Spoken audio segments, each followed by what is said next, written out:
स्टानले जैकी कौन थे? स्टानले जैकी हंगरी में पैदा हुए। वो सियापोश राहिब, ईसाई आलिम और फिजिक्स के बहुत बड़े प्रोफेसर थे। आज उनकी एक छोटी सी कहानी आपके साथ शेयर करना चाहता हूँ। 1953 में 1953 में स्टानले जैकी की गले पर एक सर्जरी हुई, लेकिन बदकिस्मती से वो सर्जरी उनके लिए हादसा बन गया। हादसा कैसे बन गया? यानी उस सर्जरी की वजह से वो आवाज़ की नेमत से मुकम्मल तौर पर महरूम हो गए, यानी उनकी आवाज़ मुकम्मल तौर पर बंद हो गई, ख़त्म हो गई। लेकिन उन्होंने क्या किया? उन्होंने कोई भी चीज़ का रोना धोना और गम नहीं किया, बल्कि जो चीज़ उनके साथ बच रह गई थी, क्या चीज़? लिखना, पढ़ना, सोचना, उसको बरूकार लाकर वो उन्होंने किताबें लिखना शुरू कर दिया। वो तहरीरें लिखते थे। तो वो क्या कहते हैं? वो कहते हैं कि इंसान कोई भी चीज़ का गम करे, उसका रोना धोना करे, तो वो सिर्फ अपने बर्बादी में इजाफा करने के अलावा कुछ नहीं कर सकता।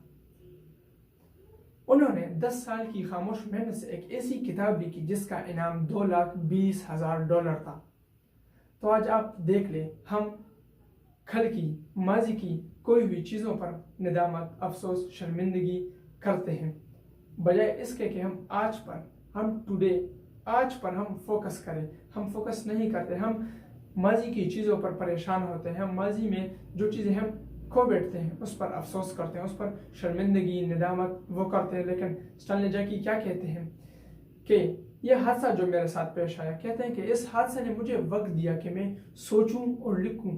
स्टानले जैकी ने एक अवार्ड भी जीता था, टेम्पलेटन, यानी मजहब में तरक्की पर उन्होंने एक अवार्ड जीता, टेम्पलेटन अवार्ड उन्होंने जीता था।